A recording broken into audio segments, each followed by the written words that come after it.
know that Noah's Ark wasn't just attacked by water, but by 8 ancient demons? Yes, while rain fell from the sky, dark forces rose from beneath. And while the world drowned in judgment, these demonic spirits launched a secret assault, not on the earth, but on the one man God was using to restart the world. Let me show you the 8 demons that attacked Noah's Ark during the flood, and the deep spiritual battles you've probably never heard taught in church, according to Genesis chapter 7, verse 11. Now, most of us only picture rain falling from the sky, but the breaking of the deep is far more mysterious. Ancient Hebrew scholars believed this breaking wasn't just geological, it was spiritual. The great deep was where the rebellious spirits were imprisoned, beings once bound by God, now loosed for a moment of chaos. And their target was the Ark, the last floating hope for humanity. 1. Rahab, demon of ocean chaos, referenced in Job, chapter 26, verse 12. Let's start with Rahab, not to be confused with the woman in Jericho. This Rahab is a spiritual sea monster, a chaos spirit God once crushed, mentioned in Job and Isaiah. When the deep was broken open, Rahab awoke. In Hebrew tradition, she represents insurrection against divine order. During the flood, Rahab is believed to have attempted to overturn the ark from beneath, trying to shatter the balance of the waters and bring Noah's family down into the abyss. But Psalm 89, verse 9 and 10 gives us a clue about how this was stopped. You rule the raging of the sea.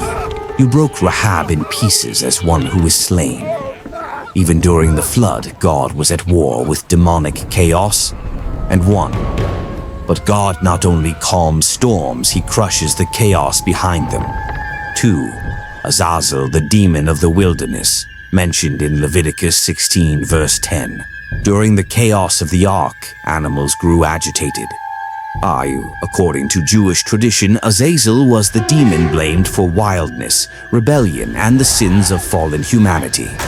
He was associated with the scapegoat in the Day of Atonement ritual, symbolically cast into the wilderness, where he was thought to dwell. In apocryphal writings like 1 Enoch, Azazel was one of the leaders of the rebellious Watchers.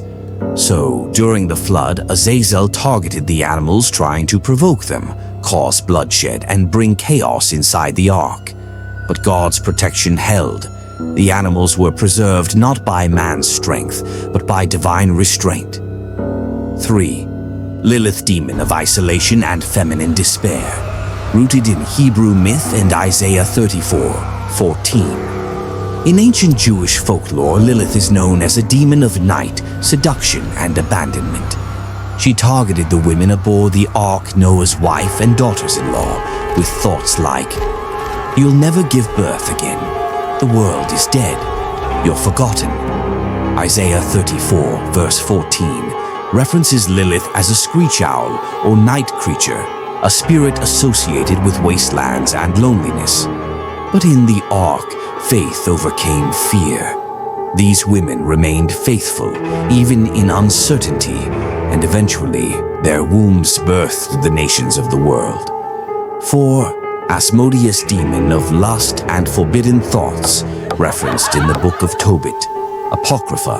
While most focus on the external flood, there was internal temptation inside the ark too.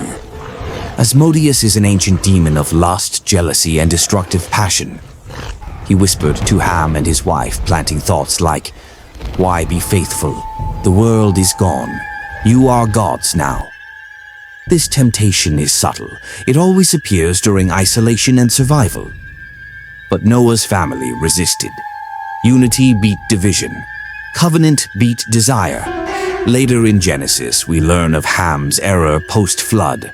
But during the ark's voyage, the temptation was crushed. 5.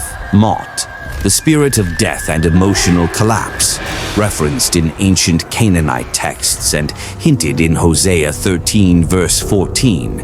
As the ark floated over a drowned world, something dark hovered just outside. Mot, The personification of death, mentioned in ancient Hebrew lore, wasn't just the end of breath. He was the destroyer of hope. Mott whispered through the cracks in the ark's wood. Why keep going? Why survive when you've lost everyone? What's the point of landing if no one's left? Genesis doesn't say Noah cried during the flood, but imagine watching the entire world die while locked inside a wooden coffin. Despair was real, but something powerful happened. God remembered Noah, Genesis 8:1. That single line means God's presence pierced the silence. The whisper of death was drowned out by the voice of remembrance. 6. Resheph, the demon of plague and spiritual contamination, mentioned in Psalm 78 verse 48 and Habakkuk 3 verse 5. As days passed, animals in the ark began to show signs of sickness. A fevered ox, birds that couldn't fly, rot beginning to form. It wasn't natural. The Bible in Psalm 78:48 references Resheph, a fiery plague demon, a spirit of divine punishment gone rogue. Resheph is described as going before God in judgment, but when loosed by rebellion, he spreads pestilence and destruction. Inside the ark, Resheph tried to kill the future of the earth before it began by infecting the clean animals meant for sacrifice and reproduction.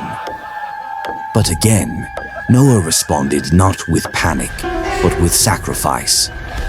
Genesis 8 verse 20 says, Noah built an altar to the Lord and offered burnt offerings on the altar. The plague broke, the air cleared, and Resheph was repelled by worship.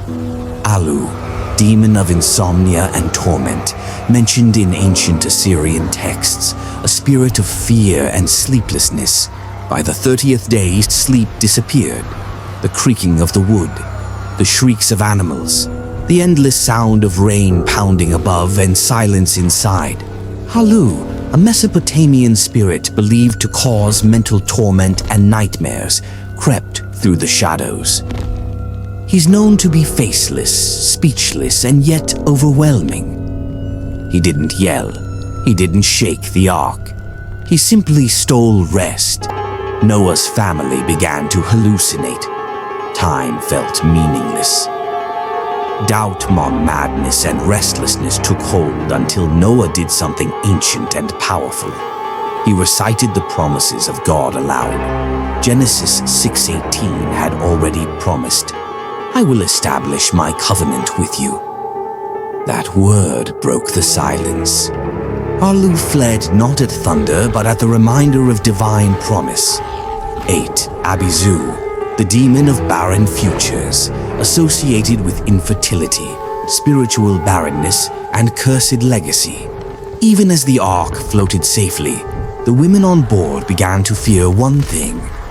What if we survive, but never conceive?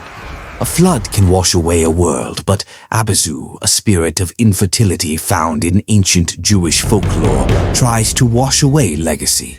She tormented the wives of Shem, Ham, and Japheth, whispering, God spared your lives but cursed your wombs. There will be no future. But again, God remembered. Later in Genesis, we see that the nations of the earth came from their children. The wombs that Azazel targeted became the seedbeds of empires. Final scene. And God remembered Noah. Genesis 8 verse 1 says, But God remembered Noah. It's easy to skip this verse, but spiritually, it's one of the most powerful in Scripture, because it signals a shift in the heavens. Every demon, every spirit, every whisper of despair, plague, lust, and fear was silenced by 5 words. God remembered Noah, and when the ark came to rest, it wasn't because the storm got tired. It was because the enemy failed, because the throne of God stood firm, because what God seals, hell can't sink. Final teaching encouragement. The ark wasn't just a boat. It was a spiritual fortress. And even though no one else could see it, there was a battle happening inside and around it. If you've ever felt trapped, isolated, attacked, or forgotten in a storm. Remember, the flood didn't destroy Noah's family. It destroyed the enemy's plans. The same God who remembered Noah remembers you. Like this video if you've ever survived a flood no one saw. Comment "God remembered me" if this message gave you hope. Subscribe for more spiritual stories and truths they don't preach on Sunday mornings. Share this with someone going through a storm. This is more than a Bible story. This is war, and God already wrote the end.